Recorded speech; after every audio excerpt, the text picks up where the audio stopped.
તો એમ કહેવાય કે હવે અધિક માસ શરૂ થઈ ગયો છે અને મોટા મમ્મીએ આજ બધાને બોલાવ્યા છે, બધા છોકરાઓને જમવા. મસ્ત વડાપાઉં બને છે. ભાભીને એ લોકો અહીંયા બટર લગાવવાનું કામ કરે છે. બંને ફૂઈઓ મસ્ત મરચાં અને મસ્ત વડા તૈયાર થઈ ગયા છે અને અહીંયા બધા જમવા બેસી ગયા છે. હાય, આ બધાની ડિમાન્ડ હતી કે એ લોકોને હું વિડીયોમાં લઉં અને ખાસ આની તારું મોઢું બતાવી દો. હા એમ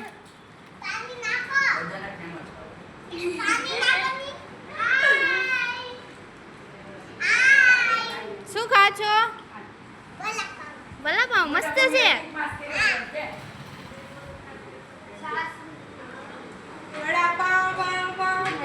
હાલો અધિક માસ કરવા